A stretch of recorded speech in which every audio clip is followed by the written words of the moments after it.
தமிழக முதல்வர் டாக்டர் கலைஞர், உள்ளாட்சி நாயகர் தளபதி அவர்களின் சாதனைகளை விளக்கி திமுக ஆர்வலர் திரு ஹமீது அலி அவர்களின் சிறப்பு பேட்டி.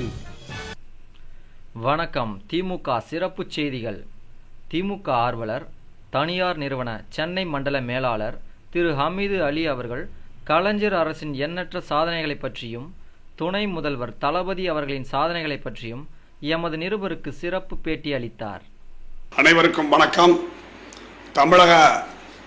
தமிழ்நாட்டினுடைய திராவிட முன்னேற்ற கழகத்தினுடைய ஆட்சியை நான் ஏன் விரும்புகிறேன், ஏன் நேசிக்கிறேன் என்பதற்கான ஒரு சில முக்கிய காரணங்களை உங்களோடு பகிர்ந்து கொள்ள நான் விரும்புகிறேன். முதலாவதாக, நான் சென்னையில் ஒரு தனியார் நிறுவனத்தில் மண்டல மேலாளராக பணிபுரிந்து வருகிறேன் என்பதை தெரிவித்துக் கொள்கிறேன். நாட்டினுடைய இந்திய அரசியலமைப்பு சட்டமானது இந்திய மக்களை வழிநடத்துவதற்காக 3 முக்கிய துறைகளை கொண்டுள்ளது. ஒன்று ஆட்சித்துறை, மற்றொன்று நிர்வாகத்துறை, மற்றொன்று நீதித்துறை. இதில் இந்த ஆட்சித்துறையும் நிர்வாகத்துறையும் மக்களுடைய தேவைகளை பூர்த்தி செய்வதற்காக ஒன்றோடு ஒன்று இணைந்து பணியாற்றக்கூடியது.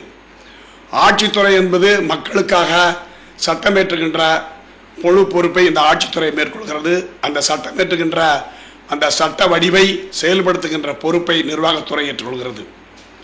தமிழ்நாட்டை பொறுத்தவரையிலே முத்தமிழறிஞர் டாக்டர் கலைஞர் அவர்களுடைய தலைமையில் நடக்கின்ற திராவிட முன்னேற்ற கழக அரசு அற்புதமான ஒரு அரசு என்பதிலே மிகையாகாது. ஏனென்றால் இந்தியாவில் எடுத்துக்கொண்டால் ஆட்சித்துறையும் நிர்வாகத்துறையும் இணைந்து பணியாற்றக்கூடிய அற்புதமான ஒரு நிகழ்வு தமிழ்நாட்டில் நடந்து வருகிறது. என்னன்னா, அந்த அளவுக்கு பந்தய குதிரை போல ஆட்சியும் நிர்வாகத்துறையும் நடந்து கொண்டிருக்கிறது. எங்கே தலைமை சொல்வதை கேட்கின்ற நிர்வாக அமைப்புகள் இருக்குமோ அங்கேதான் ஒழுங்கான நிர்வாகங்களும் வேகமான நிர்வாகங்களும் மக்கள் நல பணிகளை நிறைவு செய்கின்ற நிர்வாகமும் ஏற்படும் என்பது உண்மை. அந்த வகையிலே முத்தமிழறிஞர் தலைவர் கலைஞர் அவர்களுடைய தலைமையில் நடக்கின்ற இந்த ஆட்சியில் அமைச்சரவையும் சரி, ஆட்சியாளர்களும் சரி, நிர்வாக பொறுப்பில் இருக்கக்கூடிய IAS IPS அதிகாரிகளும் சரி இன்று இணைந்து பணியாற்றுவதன் மூலம் முதலிலே இந்த அரசு ஒரு வெற்றிகரமான அரசு என்பதை நான் உறுதிபட தெரிவித்துக் கொள்ள விரும்புகிறேன். என்னுடைய தந்தையார் நெல்லை மாவட்டம் தென்காசியை சேர்ந்த தியாகி அப்துல் சலாம் அவர்கள். அவர் இந்த நாட்டின் விடுதலை போராட்டத்திற்காக 1923ஆம் ஆண்டு நாக்புரி கொடி போராட்டத்தில் கலந்து கொண்டு ஓராண்டு காலம் கடும் தண்டனை பெற்றவர். பெருந்தலைவர் காமராஜர் அவர்களால் அப்துல் சலாம் என்று அழைக்கக்கூடிய அளவிற்கு அறிமுகமான அவருடைய புதல்வர் தான் நான். 1967 சட்டமன்ற தேர்தலிலே திராவிட முன்னேற்ற கழகம் கடுமையாக காங்கிரஸை எதிர்த்து நிற்கின்ற காலத்தில் நான் கையிலே காங்கிரஸ் கொடி ஏந்தி தலையிலே காந்தி குல்லாயை வைத்துக் கொண்டு காளை மாட்டு சின்னத்துக்கு வாக்களிகள் கேட்டவர்களில் ஒருவன் நான். அந்த சிறு வயதிலே காங்கிரஸில் ஈடுபாடு கொண்டிருந்தாலும் கூட அதன் பின்னால் கலைஞரை பார்க்கும் பொழுது, கலைஞருடைய ஒவ்வொரு செயல்பாடுகளையும் பார்க்கும் பொழுது முத்தமிழறிஞர் கலைஞருடைய பின்னால் நான் ஈர்க்கப்பட்டேன் என்பதே உண்மை.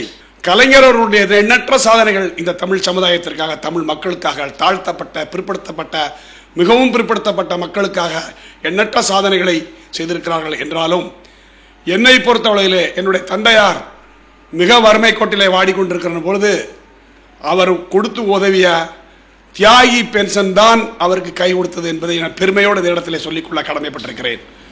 தாயார் அவர்கள் 90 வயதிலே தென்காசியிலே வாழ்ந்து கொண்டிருக்கிறார்கள் என்று சொன்னால் அவர்களுக்கு இதுவரையில் நான் ₹1 கூட என்னால் கொடுக்கறதுக்கு வசதி இருந்தாலும் கலைஞர் கொடுக்கக்கூடிய அந்த சுதந்திர போராட்ட பென்ஷனுடைய வைத்துத்தான் வாழ்ந்து வருகிறார் என்பதை பெருமைப்பட சொல்ல நான் முதலிலே கடமைப்பட்டிருக்கிறேன்.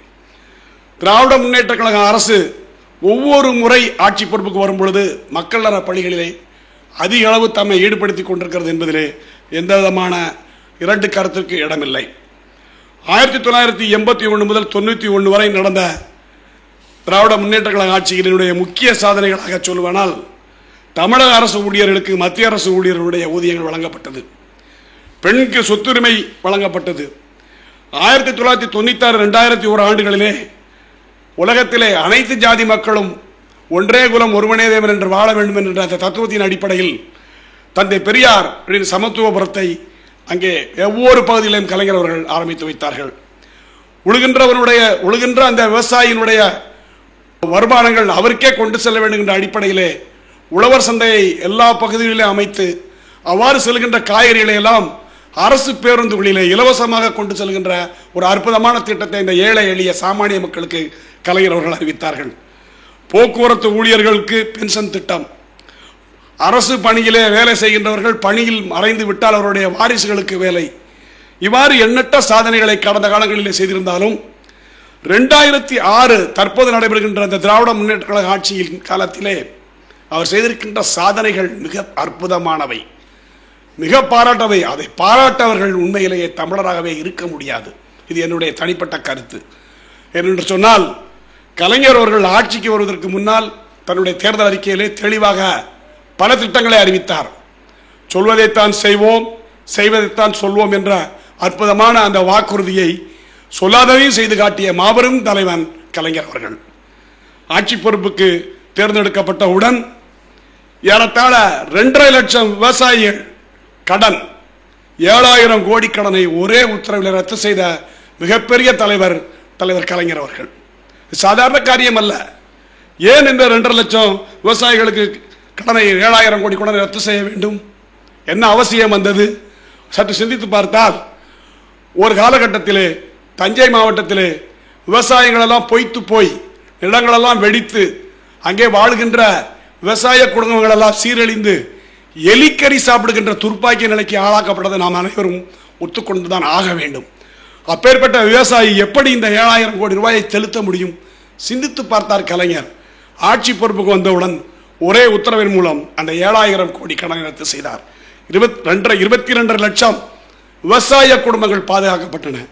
அடுத்து விவசாய நெசவாளர்களை பொறுத்தவரை நெசவு தொழில் நைந்து போய் எங்கு பார்த்தாலும் கஞ்சி தொட்டி திறந்த ஒரு அவல நிலை தமிழ்நாட்டில் தோன்றியது. கலைஞர் சிந்தித்தார். ஆட்சி பொறுப்புக்கு வந்தவுடன் எலிக்கறி சாப்பிடுகின்ற நிலைமையும் கஞ்சி தொட்டி திறந்த அந்த அவல நிலையும் போக்க வேண்டும் என்பதற்காக 1 ரூபாய்க்கு 1 கிலோ அரிசி திட்டத்தை அறிவித்தார். அற்புதமான திட்டம். இன்னைக்கு கிட்டத்தட்ட 2 கோடி மக்கள் ஏழைகள் இன்னைக்கு வாழ்ந்துகிட்டு இருக்கிறாங்கன்னா அந்த திட்டம் தான். இன்னைக்கு தமிழ்நாட்டில் பட்டினி சாவுங்கிறதே கிடையாது. இந்தியாவில் எடுத்துக்கொண்ட வட மாநிலங்களை எடுத்துக்கொண்ட எவ்வளவோ பிரச்சனைகள் இன்னைக்கு இருந்துகிட்டு இருக்கு.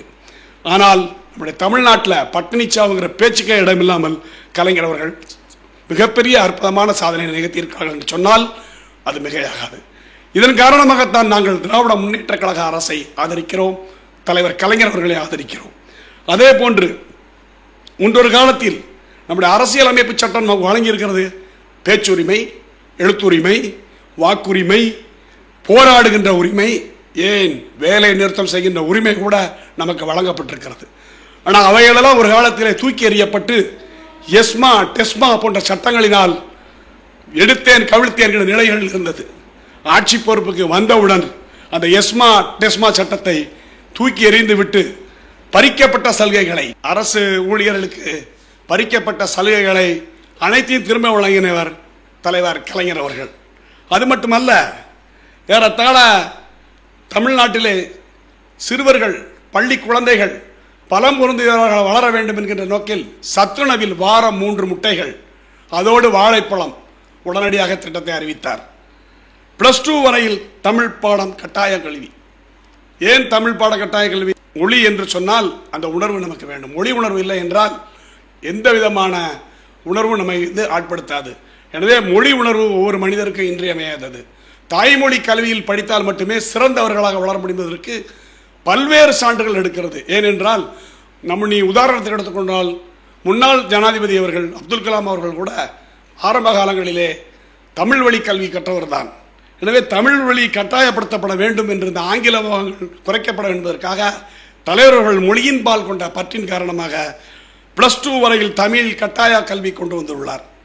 எல்லாவற்றுக்கும் முத்திரை வைத்தது போல அவர் ஏழை ஜனங்களை பற்றி சிந்திக்கக்கூடிய தலைவன் இன்றைய இந்தியாவிலேயே முத்தமிழறிஞர் கலைஞர் அவர்கள் தான். ஏனென்று சொன்னால் நீங்கள் எல்லாம் சிந்தித்து பாருங்கள். ஆம்புலன்ஸ் வசதி என்று சொன்னாலே மிகப்பெரிய மருத்துவமனைகள் தான் அந்த ஆம்புலன்ஸ் இருக்கும்.